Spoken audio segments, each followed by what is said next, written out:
Greetings, I am the Librarian, and this is Mac,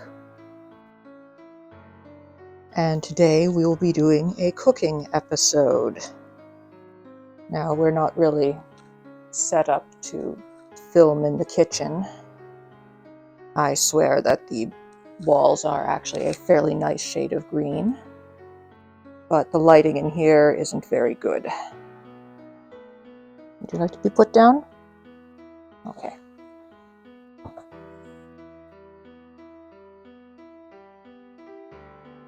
Now, while we are doing our spooky month extravaganza, but it is also Asexuality Awareness Week, which is important to us. So I have decided to combine the two with a roasted garlic soup. Since garlic bread is a thing associated with the asexuality community, and garlic will help you ward off vampires if you do want to ward off vampires. I will not judge. Or, it's also quite delicious. Now, this does take a certain amount of prep work and time, because the first thing you need to do is roast the garlic. And to do that, we need to slice the tops off our garlic bulbs.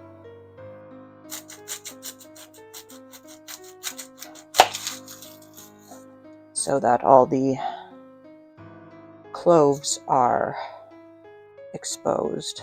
This one is these are a fairly odd shape garlic, so it's a little more difficult to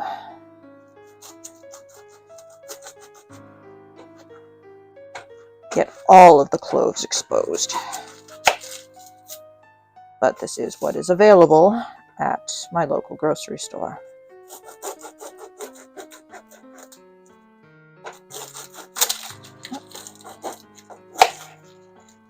Now, we do want to leave the papery skin on. Yeah, cut that down a little further.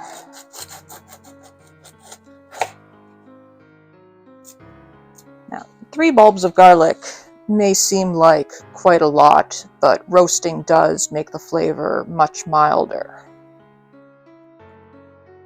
So the second thing we need to do is we are going to wrap these up in tin foil, but not all the way yet, because we still want to be able to see the tops.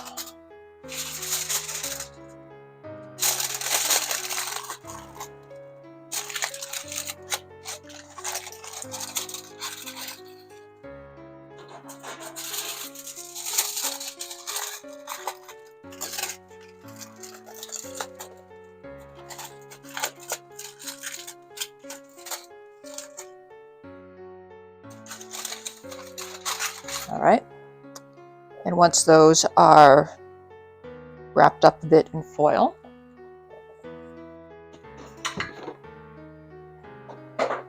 we need some olive oil, and we are going to skin out of the way, drizzle that over the top, or oops, just glug it over the top if you're me.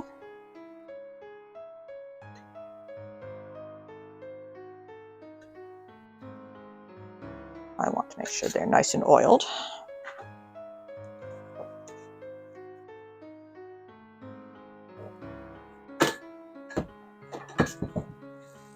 All right.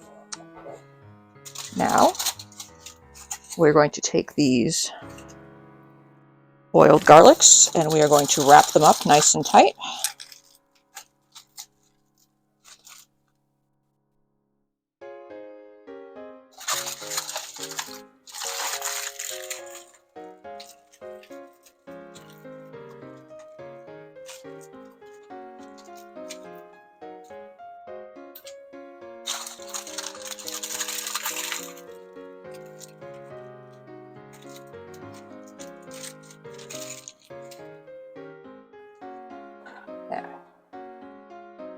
I've put them on a baking tray, and now I'm going to put them into the oven at 350 for 45 minutes.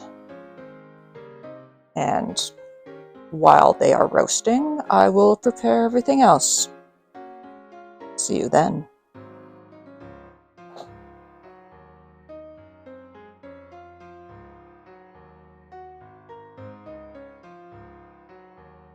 Hello. We are back now that we have roasted our garlic, and you can see we didn't wrap it quite right because there have been some leaks. So now we're going to actually compile the soup. First thing we need are 3 tablespoons of butter.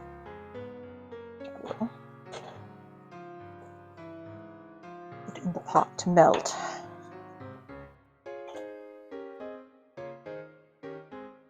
Now, the next ingredient that I should have, I thought I had, but apparently do not, is a small onion, which you are then supposed to dice and then cook for a little while, saute in the butter.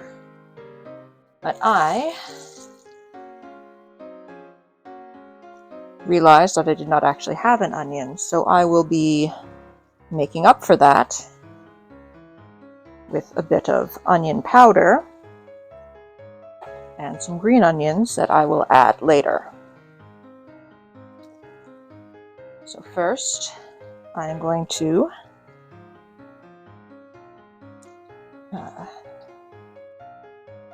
wake up my spices by putting them in the hot butter.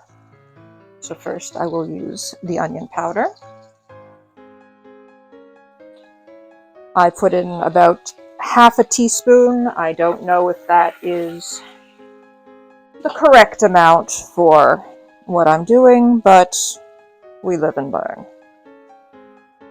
Next, I have a mixture of, this is 1/2 teaspoon of thyme, 1/2 teaspoon of rosemary, and 1/4 teaspoon of black pepper.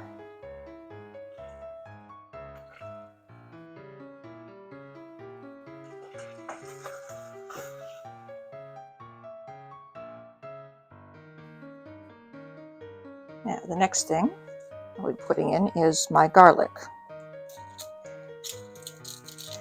And I have let this cool for a little bit so that I can handle it.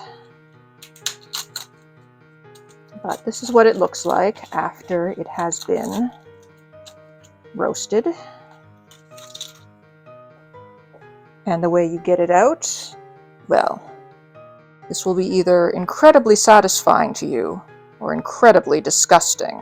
So I'm definitely going to show you.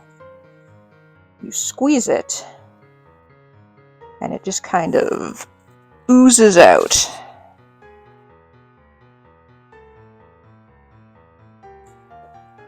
Now I'm going to add that to my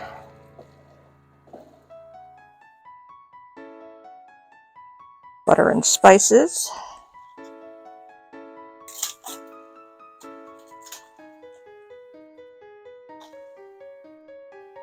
I'm just going to show it to you again because it's funny. Squish.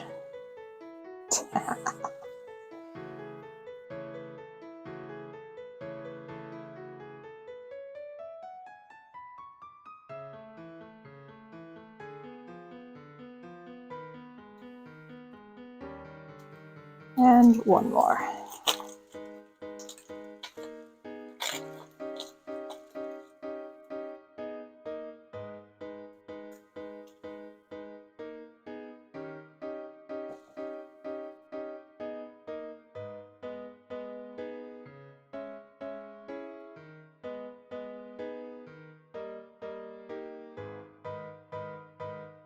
Shoot.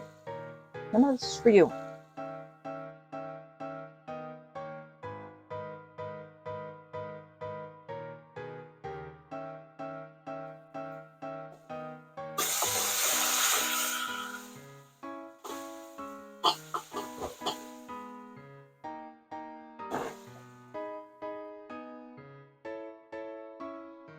Next, I will add my chicken broth.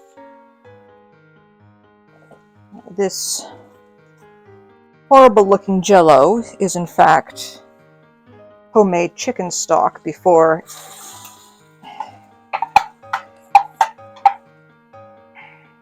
it is heated.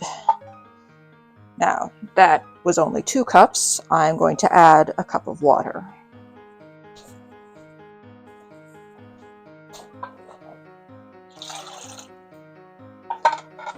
And to make up for the loss of flavor,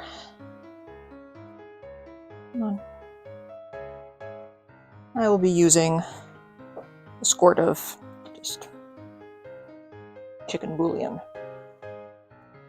Now, of course, it doesn't particularly matter what kind of chicken broth you're using if you do not have time, as it does take quite a bit of time to boil down bones to make chicken stock, and you may not have that kind of time. Perhaps you buy your stock in a box, or you use water and bouillon. It doesn't matter to me. Just whatever you have. You can even make it vegetarian by using vegetable stock, but I am not going to. So we've added that, and we are going to add a cup of milk since this is a cream soup.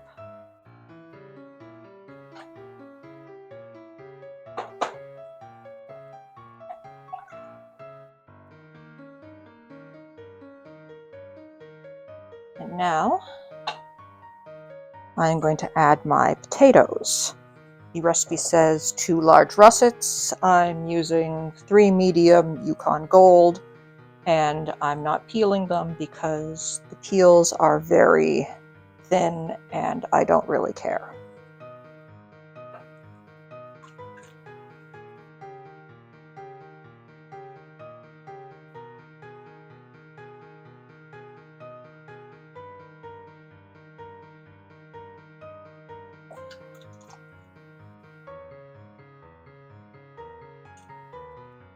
Also, the doctor tells me that most of the nutrients in potatoes are in the peel, and prefers to leave them on for that reason. But if you have texture issues or you simply want a more luxurious texture, you can peel them first.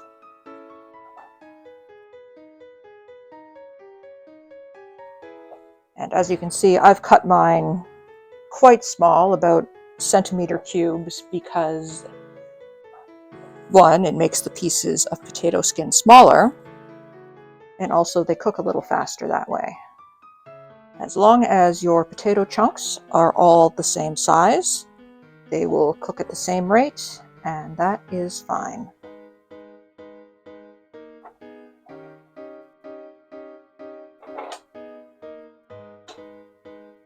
Alright, so that is all my potatoes submerged. And I'm going to add some salt now, because potatoes do take a lot of salt.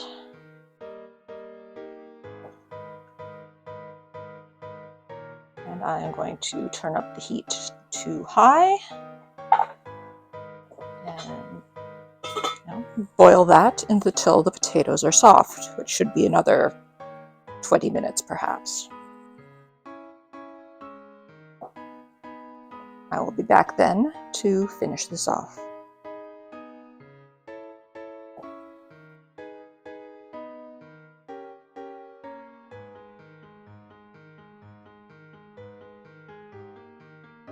And once again, we are back.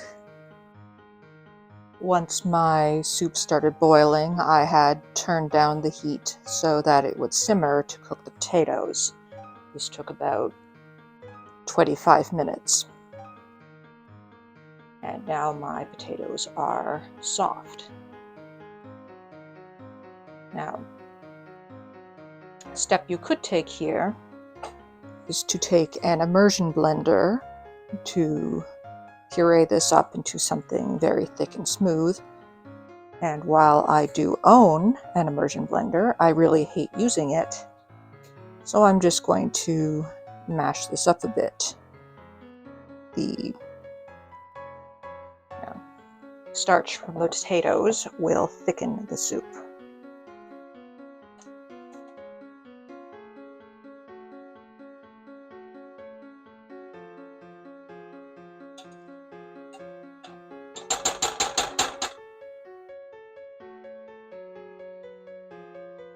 Though using an immersion blender will give a more luxurious mouthfeel, but I am not terribly worried about that, at least not when it comes to potato soups.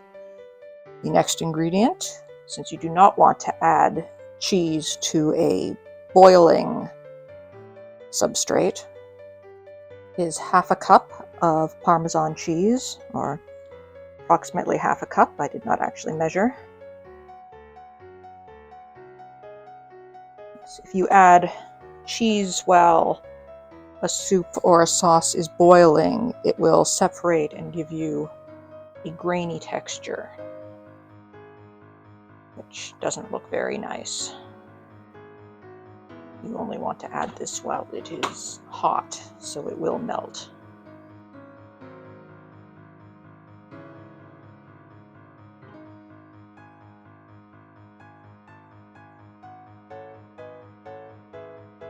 What's the next thing? Yes.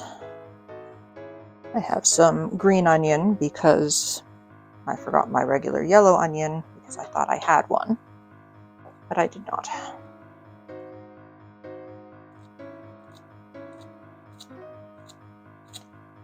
And green onion is a fairly delicate sort of flavoring, so you don't want to add this at the beginning. You want to add this near the end, where it will heat but not boil.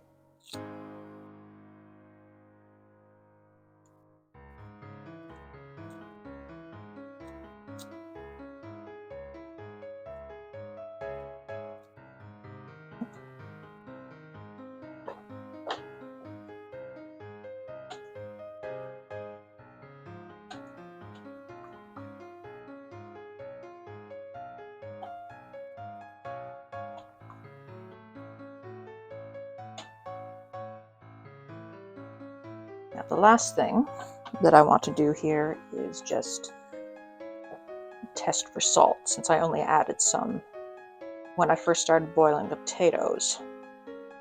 But I also knew that, my broth already had salt in it, and the Parmesan would add some salt. So to make sure it is not too salty.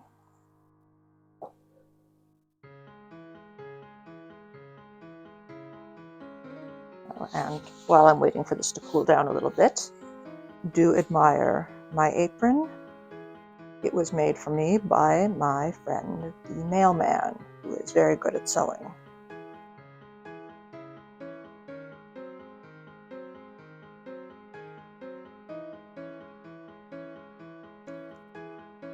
It definitely needs more salt.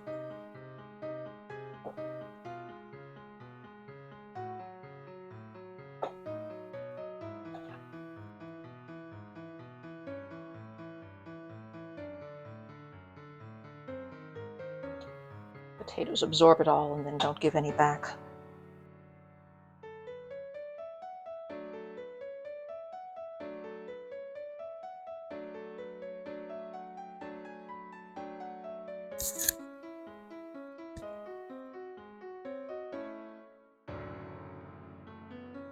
Still steaming. I'm not going to try it yet.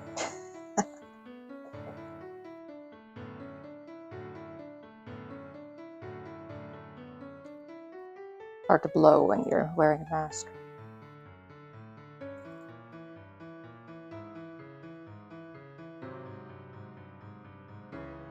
It's better, but I am a bit of a salt fiend, so I'm going to add a little more.